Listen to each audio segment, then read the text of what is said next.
Jalwa-e Noor Tours and Travels presents. تو آج ہم لوگ کا مدینے میں لاسٹ ڈے ہے، تو ہم لوگ لاسٹ ڈے آنے سے پہلے ایک لاسٹ مجلس بھی کر رہے ہیں. مجلس کے بعد پھر ہم لوگ کا سب لوگ الگ الگ ہو جائیں گے. آدھے لوگ ایئرپورٹ پہنچ جائیں گے پہلے، پھر اس کے بعد کے لوگ بعد میں پہنچیں گے. یہ ٹرپ کافی زیادہ اچھی رہی ہم لوگ کی، کافی زیادہ مزہ آیا اس ٹرپ میں. تو چلیے پہلے مجلس کو دیکھ لیتے ہیں. من يومنا هذا إلى يوم الدين أما بعد فقد قال الله سبحانه وتعالى في كتاب المجيد والفرقان الحميد وقوله الحق بسم الله الرحمن الرحيم لن تنالوا البر حتى تنفقوا مما تحبون وما تنفقوا من شيء فإن الله به عليم. صلوات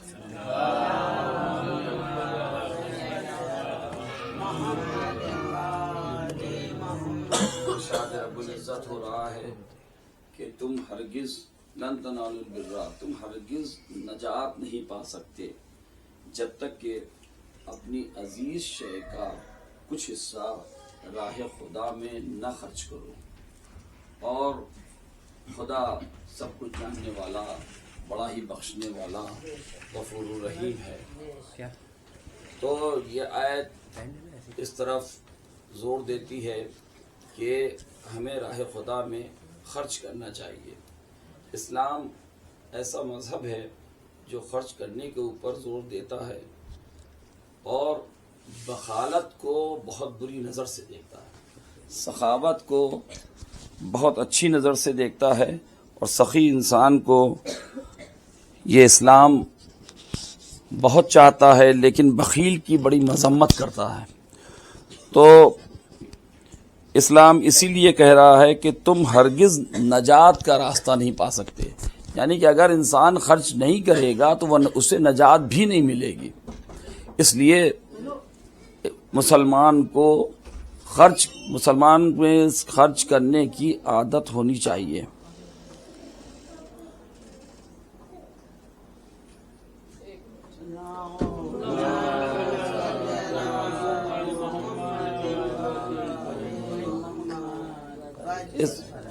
اسلام کے بہت سارے قوانین ایسے ہیں کہ جو اس بات پر زور دیتے ہیں کہ مسلمان کو خرچ کرنا چاہیے. جیسے خمس کا نکالنا خرچ کرنے کے لیے ترغیب کرتا ہے. اپنی قیمتی شے کو خرچ کرو، اور جب تک اپنی قیمتی شے نہیں خرچ کرو گے تب تک تم نجات کا راستہ نہیں پا سکتے. تو ایک مفلس انسان، ایک غریب انسان اس بات کا شکوہ کر سکتا تھا، بار الہ تو نے مجھے اتنا دیا ہی نہیں ہے کہ ہم تیری راہ میں خرچ کر سکیں. جب خرچ نہیں کر سکتے تو میری نجات نہیں ہوگی. ایک بار آواز قدرت آتی ہے کہ دیکھو میں قیمتی شے نہیں کہہ رہا ہوں، بلکہ یہ کہہ رہا ہوں کہ اپنی عزیز شے کا کچھ حصہ خرچ کرو. اب عزیز شے اور قیمتی شے میں فرق سمجھنا پڑے گا کہ عزیز شے کسے کہتے ہیں، قیمتی شے کسے کہتے ہیں.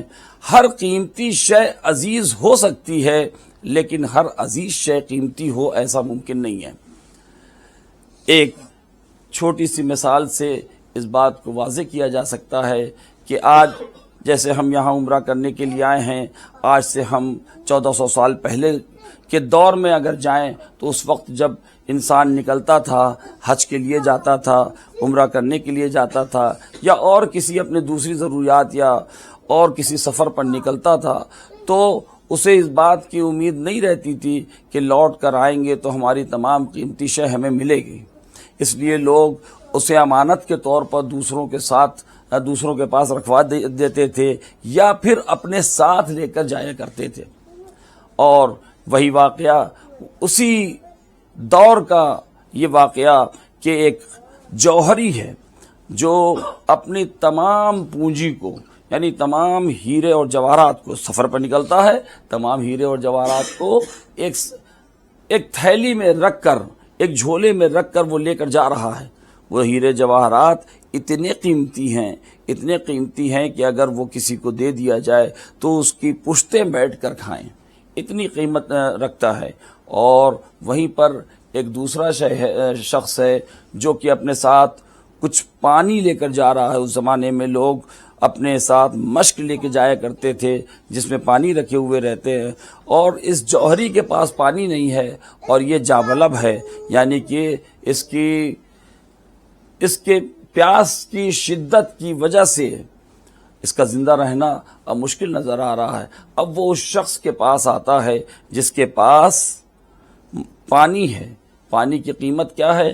قیمت کے لحاظ سے پانی کی کوئی قیمت نہیں ہے، لیکن جب وہ آتا ہے اور پانی مانگتا ہے، پانی دینے والا اس کے پاس بھی پانی ہی کم تھا، اس نے سوچا کہ اگر ہم اسے پانی دے دیں گے تو میرا کیا ہوگا، اور اسے پانی دینے سے انکار کر دیتا ہے۔ لیکن وہ یہ کہتا ہے کہ تم ہماری تمام چیزیں لے لو، ہمارا یہ تھیلا لے لو جس کے اندر کروڑوں کی جائیداد ہے، کروڑوں کی قیمتی شے ہے، اگر یہ تم لے لو گے تو تمہاری 7 پشتیں بیٹھ کر کھائیں گی، لیکن تم پانی دے دو۔ اب یہاں دیکھیے کہ اس کی قیمتی شے اس وقت اس کی عزیز شے نہیں ہے، اور جس کی پانی جس کی کوئی قیمت نہیں ہے وہ اس وقت عزیز بن چکا ہے۔ اب جس کے پاس وہ پانی ہے، اس پانی میں سے اسے اگر کچھ حصہ دے دے تو راہ خدا میں اس نے اپنی عزیز شے کا کچھ حصہ خرچ کیا۔ اگر ایسا کرتا ہے تو پھر وہ راہ خدا میں خرچ کرنے والا ہو جائے گا اور اس کی نجات ہو جائے گی، لیکن اگر وہ عزیز شے کا کچھ حصہ خرچ نہیں کرتا تو وہ چاہے کچھ بھی کر لے اس کی نجات نہیں ہونے والی۔ تو خدا نے یہ کہا کہ دیکھو راہ خدا میں اپنی عزیز شے کا کچھ حصہ خرچ کرو تو تمہاری نجات ہو جائے گی۔ لیکن آل محمد وہ ہیں کہ جو راہ خدا میں اپنے سب کچھ خرچ کر دیا کرتے ہیں، اپنی عزیز شے کا سب کچھ خرچ کر دیا کرتے ہیں۔ یہی وجہ ہے کہ عام انسان کی نجات ہو جاتی ہے، اور یہ وہ ہے کہ جو نجات دوسروں کی کروا دیا کرتے ہیں۔ صلوات بر محمد و آل محمد۔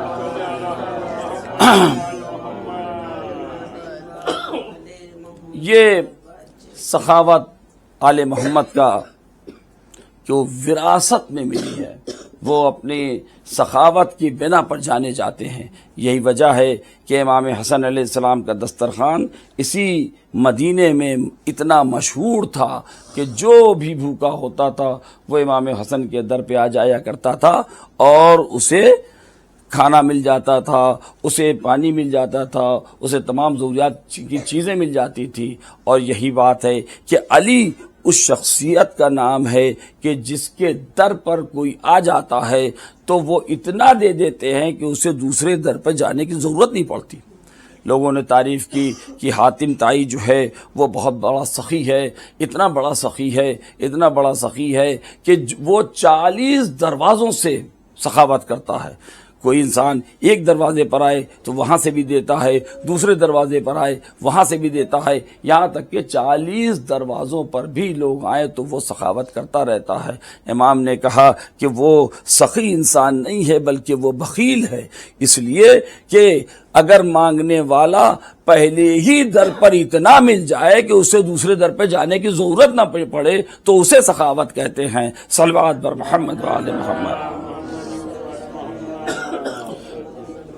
یہی مدینے کی مسجد نبوی دور ہے معاویہ کا، اور مدینے میں امام حسن علیہ السلام ہے، اور اس کے بعد معاویہ آتا ہے، آنے کے بعد مسجد نبوی میں بیٹھ جاتا ہے، اور بیٹھنے کے بعد سخاوت اپنی دکھاتا ہے۔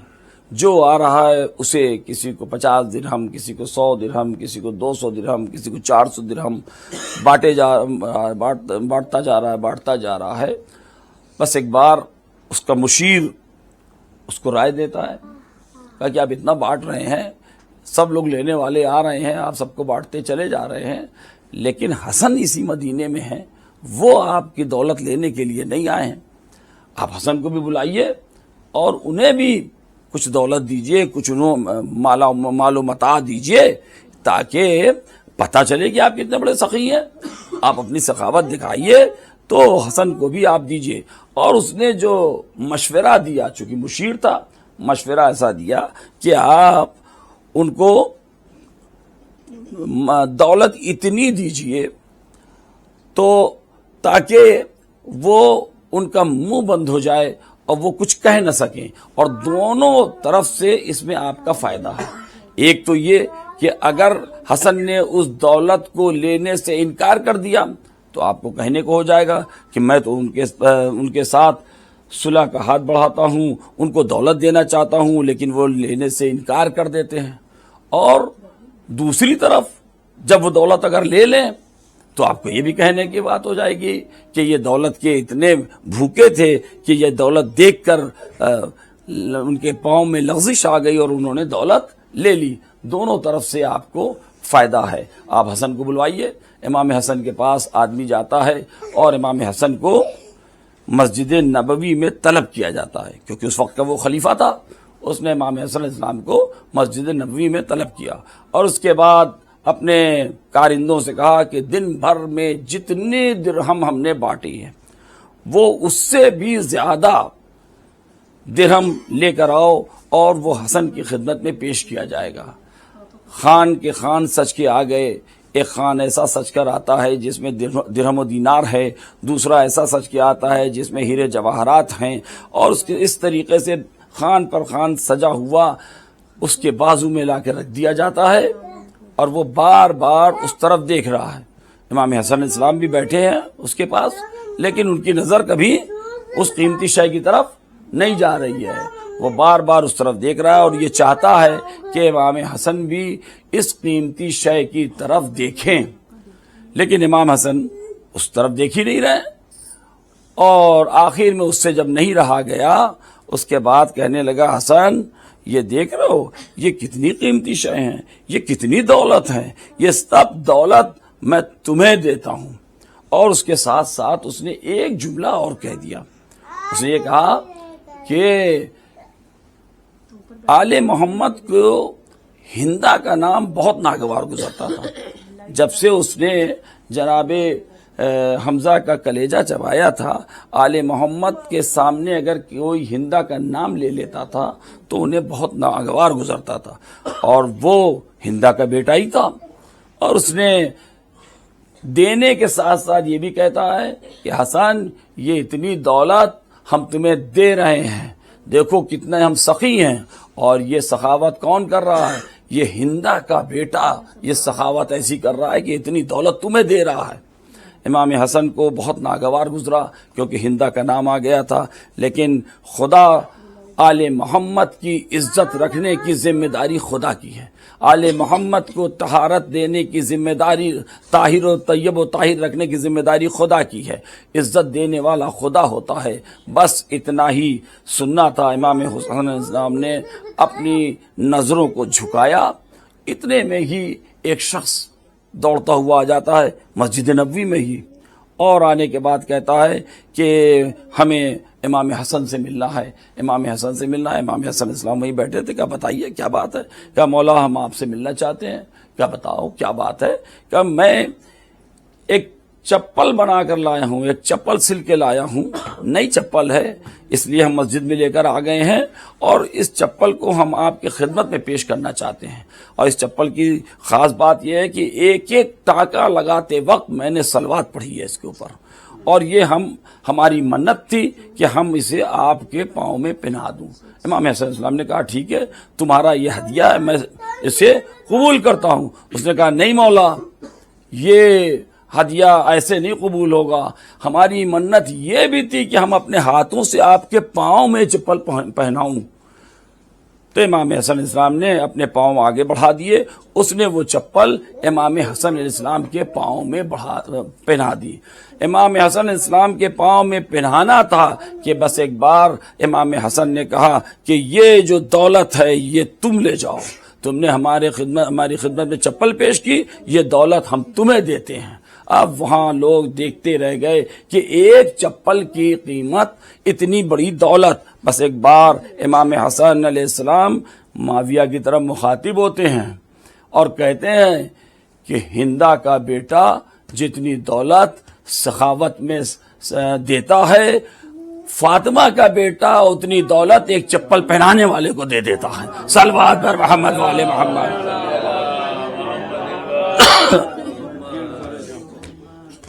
فاطمہ کا بیٹا اتنی دولت ایک چپل پہنانے والے کو دے دیتا ہے۔ تو یہ آل محمد کی سخاوت ہے، اور یہی مدینے میں آل محمد اس طریقے سے سخاوت اپنی دکھاتے رہے اور یہ اپنی چال پہ چال چلتا رہا. یہی وہ معاویہ ہے جس کا جو آج واصل جہنم ہوا ہے.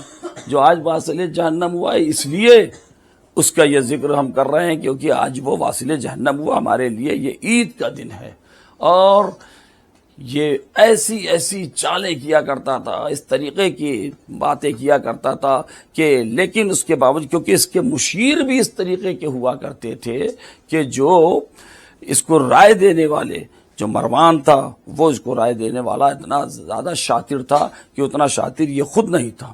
اور یہی وہ معاویہ ہے کہ وہ جائزہ لینے کے لیے کہ مدینے میں آل محمد کو کتنا لوگ چاہتے ہیں اور کیسے یہ پتہ کیا جائے کہ ان میں تقیے میں کتنے لوگ ہیں, اور یہ پتہ کرنے کے لیے وہ جمعے کی نماز بدھ کو پڑھوا دیتا ہے کیونکہ وہ جانتا ہے کہ آل محمد کے چاہنے والے بھی ایسے ہوتے ہیں کہ جو شرع کے علاوہ کوئی بات ہوتی ہے تو وہ اسے قبول نہیں کرتے. جو چاہنے والا ہوگا وہ کبھی بدھ کو جمعے کی نماز نہیں پڑھے گا. تو اس سے پتہ بھی چل جائے گا کہ اس میں آل محمد کے چاہنے والے کون ہیں اور آل محمد کے دشمن کون ہیں.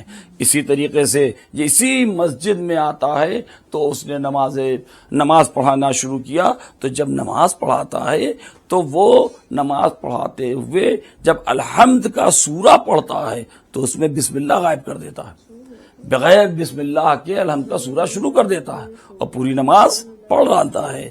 مسلمان اس درجہ پست ہو چکے تھے, اس درجہ گر چکے تھے کہ کسی کی زبان سے یہ نہ نکلا کہ یہ کیسی نماز ہے, کہ یہ کیسا الحمد کا سورہ ہے کہ جس میں بسم اللہ بھی نہیں ہے اور اس کے بعد یہ نماز تو ہوئی نہیں ہے. لیکن مسلمان اسے خلیفہ مان چکا تھا, اس کا ذہن اتنا پستہ ہو چکا تھا کہ وہ اعتراض کرنے لائق نہیں بچا تھا. اس نے دیکھ لیا کہ ہم اگر الحمد کی نماز میں سورہ بھی نہ پڑھیں گے تو یہ مسلمان کچھ نہیں کر سکتے. وہ سمجھ گیا کہ یہ گہری نیند میں سو رہے ہیں, مسلمان گہری نیند میں سو رہے ہیں. تب اس نے سوچا کہ اس کے پہلے کہ مسلمان نیند سے جاگے ہم اپنے بیٹے یزید کو ان کا خلیفہ بنا دیں اور اس کو ولی عہد لوگوں کے اوپر ظاہر کر دے, اس کا اعلان کر دے ولی عہد ہونے کا. یہی چاہ رہا تھا کہ آج کی ہی تاریخ تھی کہ وہ واصل جہنم ہو گیا. واصل جہنم ہوتا ہے اور ادھر یزید تخت پر بیٹھتا ہے. سب سے پہلا کام اس نے یہ کیا کہ ایک قاصد بھیجتا ہے اور قاصد بھیجنے کے لیے مدینے کی طرف روانہ کرتا ہے. ولید کے پاس قاصد آتا ہے اور امام حسین علیہ السلام سے بیعت کا سوال اس نے شروع کیا.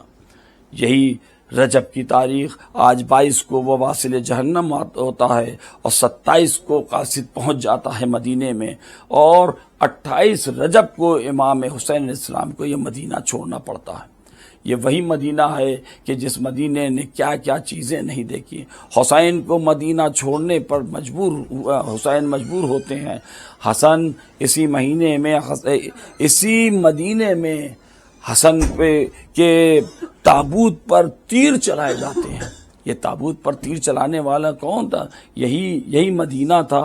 اور ایک خاتون کے اشارے پر امام حسن کا تابوت جب اٹھتا ہے اور اٹھنے کے بعد لوگ جنازہ لے کر آتے ہیں, کیا چاہتے ہیں کہ نانا کے پہلو میں حسن کا جنازہ دفن حسن کا تابوت وہاں لایا جائے اور حسن کو نانا کے پہلو میں دفن کر دیا جائے. لیکن ایک خاتون نے ایسا اشارہ کیا کہ تیروں کا مہ برسنا شروع ہو گیا. اس طریقے سے تیر چلے کہ امام حسن کے تابوت امام حسن کے جسم میں آ کر 70 تیر آ کر پیوست ہو جاتے ہیں. اس طریقے سے پیوست ہوتے ہیں کہ امام حسن کا سفید کفن لال ہو جاتا ہے.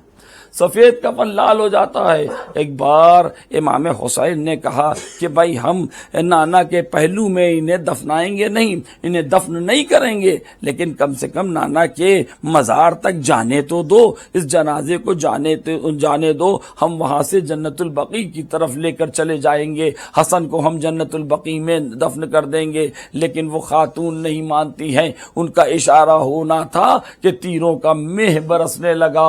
ایک لوتا یہ تابوت ہے, تاریخ میں, پوری تاریخ میں ایک لوتا یہ تابوت ہے کہ جو ایک بار اپنے گھر سے نہیں نکلا بلکہ 2 بار نکلتا ہے, کیونکہ جب تیروں کا مہ برسنے لگا, حسن کے جسم میں تیر پیوست ہونے لگے, خون سے کفن لال ہو گیا, سرخ ہو جاتا ہے کفن. بس یہ تابوت لے کر حسین اور بنی ہاشم کے چند بچے وہ جاتے ہیں. اور ایک بار چاہنے والی بہن نے دیکھا کہ ہم نے تو تابوت یہاں سے روانہ کر دیا تھا, یہ کیسا تابوت ہے کہ پھر ہمارے گھر واپس آ رہا ہے. تابوت پہنچتا ہے, امام حسن بیٹھ جاتے ہیں, جناب زینب بیٹھ جاتی ہیں, ایک ایک کر کے تیروں کو باہر نکالنا شروع کر دیتی ہیں, باہر نکالتے جاتے ہیں, روتے جاتے ہیں. اس کے بعد پھر سے یہ تابوت اٹھتا ہے اور جنت البقیع میں امام حسن علیہ السلام کو دفن کیا. لیکن یہ واقعہ زینب بھولی نہ تھی. شب عاشور نہیں بلکہ جب عصر عاشور کے بعد زینب کو اسیر کر کے جب لے جایا جانے لگا, حسین کا بے کفن لاشا دیکھا. ایک بار زینب نے کہا اے بھیا حسین, جب حسن کا جنازہ آیا تھا تو ہم نے بھی تیر نکالے تھے, آپ نے بھی تیر نکالے تھے, لیکن جہاں آپ کا جنازہ تیروں پر معلق رہا, بہن ہے کہ اسیر ہے, مجبور ہے, یہ تیروں کو نہیں نکال سکتی, اس بہن کو معاف کرنا. الا لعنت اللہ علی قوم الظالمین. آپ حضرات سے گزارش ہے کہ ایک بار الحمد 3 بار سورہ توحید کی تلاوت کر کے تمام مرحومین, زیدی ولا کے تمام مرحومین کی ارواح کو بخش دیں. سید صغیر احمد آبدی ابن فضل حسن کی روح کو بخش دیں. آمنہ خاتون بنت سید صغیر احمد کی روح کو بخش دیں. رباب بی بی بنت مظفر حسین کی روح کو بخش دیں. رئیسہ بیگم بنت اختر حسین کی روح کو بخش دیں. علمدار حسین ابن عباس حسین کی روح کو بخش دیں. رفیقن بی بی بنت سپرد حسین کی روح کو بخش دیں. ممتاز علی ابن صفدر علی کی روح کو بخش دیں. عزیز بیگم بنت دلاور علی کی روح کو بخش دیں. اللہم صلی اللہ محمد وعلی محمد. اللہم صلی اللہ بسم اللہ الرحمن الرحیم. اہدنا الصراط المستقیم صراط الذین انعمت علیہم. لوگ خود ہی اٹھا کے لے کر کھا لیں گے.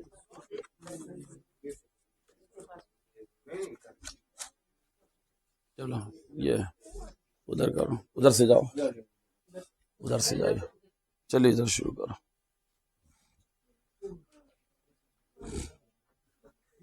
مجلس کے بعد ہم لوگ نکل گئے فائنلی مارکیٹ کے لیے. پھر ہم لوگ نے مارکیٹ گھوما اور یہ ہم لوگ یہاں پہ یہ جو 2 ریال والی شاپ ہے یہاں پہ شاپنگ کرنے کے لیے آ گئے.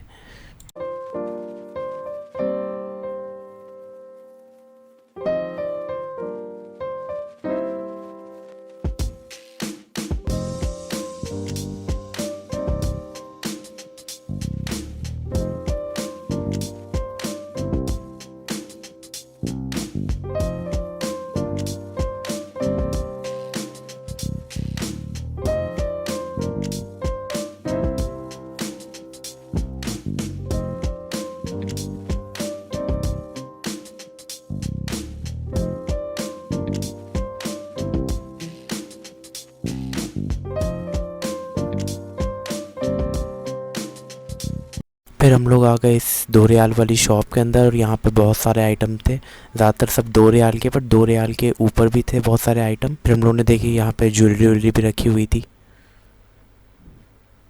اور یہاں پہ یہ اپنا کعبہ والا ماڈل, یہ ماڈل یہاں پہ رکھے ہوئے تھے ٹاورز کے ساتھ, پلیٹس, اور یہ مدینے کے بہت سارے ماڈل.